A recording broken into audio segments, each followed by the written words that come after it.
लोकसभा चुनाव की तैयारियों में जुटी कांग्रेस आज से 3 दिन तक दिल्ली में सहयोगी दलों के साथ मंथन करेगी। इस दौरान लोकसभा चुनाव में सीट शेयरिंग पर बात होगी। बात तो शुरू हो रही है, लेकिन आगे की राह आसान नहीं है। इंडिया ब्लॉक की 4 बैठकें हो चुकी हैं, लेकिन कई सवाल ऐसे हैं जिनका अब तक कोई जवाब नहीं मिला है।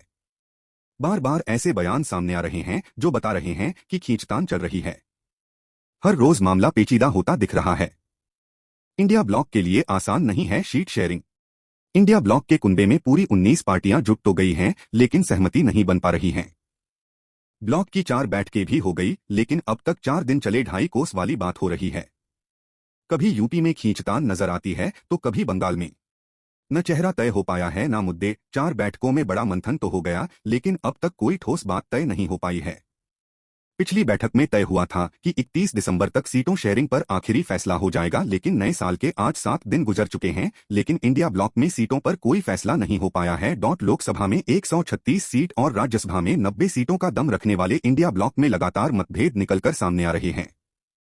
बड़े नेता चुप्पी साधे हुए हैं, लेकिन दूसरी पांत के नेताओं में सीट को लेकर खुला घमासान दिख रहा है।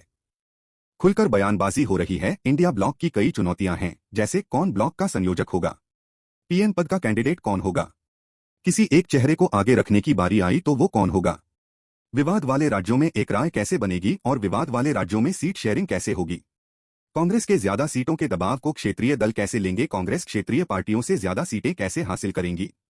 4 बैठकों में अब तक कोई ठोस फैसला नहीं हो पाया है। सीट शेयरिंग और संयोजक जैसे बड़े मसलों पर फैसले की जगह कांग्रेस बार बार पीएम पर हमले कर रही है। इंडिया ब्लॉक के दल आपस में उलझे हैं और ऐसी हालत में बीजेपी इंडिया ब्लॉक की चुनौती को गंभीरता से नहीं ले रही।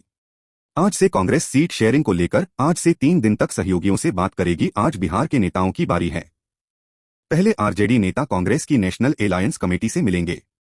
बंगाल में कांग्रेस और टीएमसी नेताओं की भिड़ंत। जिस राज्यों में कांग्रेस और सहयोगी दलों के बीच सबसे ज्यादा घमासान हो रहा है, उनमें बंगाल सबसे ऊपर है। यहां ईडी पर हमले के बाद से जो बयानबाजी हुई है, उसको देखें तो सीट शेयरिंग बिल्कुल आसान नहीं होगी।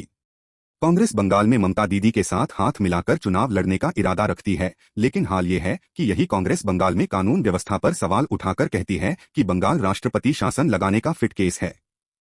बीजेपी ममता सरकार को लेकर दे रही है कमोबेश वैसे ही कांग्रेस बोल रही है, और टीएमसी भी कांग्रेस को निशाना बनाने में कोई कसर नहीं छोड़ रही। कुणाल घोष अधीर रंजन को बीजेपी का एजेंट करार दे रहे हैं। बंगाल में दोनों पार्टियों की राह आसान नहीं है। पश्चिम बंगाल में कुल 42 सीटें हैं, कांग्रेस 6 से 10 सीटें चाहती है, लेकिन टीएमसी 2 सीटों पर ही राजी दिखती है। सीट शेयरिंग का मसला सबसे ज्यादा पेचीदा बंगाल में ही है। कांग्रेस और तृणमूल के रिश्तों की तल्खी दिक्कत बढ़ा रही है। अधीर रंजन खुलकर मोर्चा साध रहे हैं, जबकि कांग्रेस की शीर्ष नेता चुप हैं। टीएमसी की दलील है कि 2019 के चुनाव में जिसको जितने वोट मिले उसके आधार पर ही बंगाल में सीटों का बंटवारा हो, लेकिन कांग्रेस को ये मंजूर नहीं है। इसी के चलते बंगाल का सवाल पेचीदा बना हुआ है। ममता ने इंडिया ब्लॉक की एक बैठक में तो जाने से भी इनकार कर दिया था। पंजाब और दिल्ली में केजरीवाल चाहते हैं ज्यादा सीटें।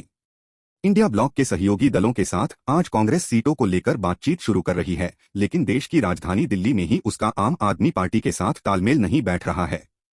आम आदमी पार्टी के पास पंजाब भी है।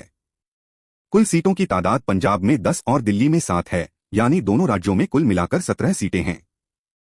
दोनों राज्यों में आम आदमी पार्टी का खासा असर है, और ये कोई राज की बात नहीं कि आम आदमी पार्टी ने दोनों ही राज्यों में कांग्रेस का सफाया कर दिया।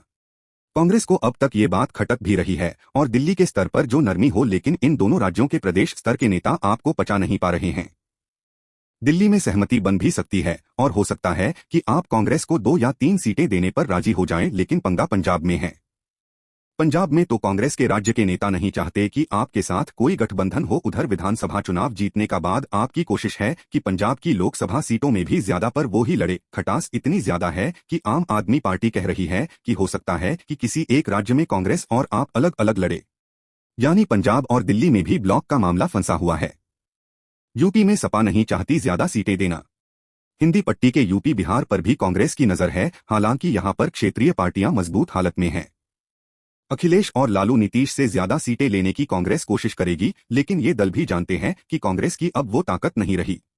इंडिया ब्लॉक में कांग्रेस का क्षेत्रीय दलों का जिन बड़े राज्यों में सीटों को लेकर खींचताना होगी, उनमें यूपी और बिहार भी है।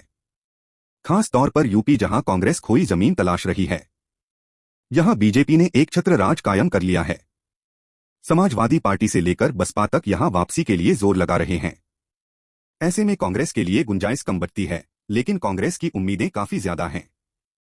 यहां कांग्रेस 40 सीटों की मांग कर सकती है, जबकि समाजवादी पार्टी 10 से 15 सीटों से ज्यादा देने के मूड में नहीं लगती। पहले 2019 की सीट शेयरिंग बता देते हैं, जब बसपा ने 38, सपा ने 37 और रालोद ने 3 सीटों पर चुनाव लड़ा था। कांग्रेस दलील दे रही है कि अगर 19 में बीएसपी को 38 सीटें मिल सकती है, तो इस बार सपा उसे 40 सीटें क्यों नहीं दे सकती। राहुल की न्याय यात्रा में शामिल होने का अखिलेश से सवाल हुआ तो उनका जोर था कि पहले सीट शेयरिंग हो। बिहार में भी फंसा पेंच, यूपी जैसा ही मामला बिहार का भी है। हालांकि यहां कांग्रेस आरजेडी और जेडीयू के बीच आपसी समझदारी ठीक दिखती है। यहां लेफ्ट दल भी सीट की उम्मीद कर रहे हैं। कांग्रेस के राज्य के नेता दबाव बना रहे हैं कि उनको ज्यादा सीटें मिलें। आरजेडी और जेडीयू कांग्रेस को 4 सीटें ही देने का इरादा रखती है, लेकिन प्रदेश कांग्रेस अध्यक्ष कहते हैं कि अगर हम 4 सीटों पर लड़े तो उल्टा हमारे सहयोगियों को नुकसान होगा। जेडीयू उन 17 सीटों पर चुनाव लड़ना चाहती है जिन पर उसने पिछली बार चुनाव लड़ा था। आरजेडी भी वो सीटें नहीं छोड़ेगी जहां वो पहले लड़े थे। ऐसे में बिहार में पेंच फंस सकता है। महाराष्ट्र में संजय राउत कर रहे हैं कांग्रेस पर हमला। महाराष्ट्र में भी कांग्रेस और शिवसेना उद्धव गुट के नेताओं के बयानों से घमासान छिड़ा हुआ है। इन बयानों से समझा जा सकता है कि महाराष्ट्र में राह पथरीली है।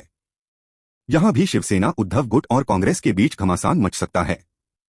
उद्धव ठाकरे नरम रुख दिखा रहे हैं, लेकिन उनके सिपहसालार संजय राउत आग उगल रहे हैं। अंदर खाने खींचतान है, लेकिन शिवसेना गठबंधन की जीत का दावा करने से नहीं चूक रहे। उद्धव ठाकरे को भी लग रहा है कि महाराष्ट्र में सीटों की खींचतान होगी।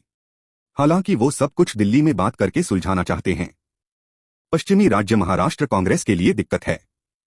यहां भी कांग्रेस की जमीन छिनी है। शिवसेना 23 सीटों पर चुनाव लड़ना चाहती है, जबकि कांग्रेस यहां 16 से 20 सीटें चाहती है। एनसीपी भी ज्यादा सीटें लेने की कोशिश करेगी, यानी सब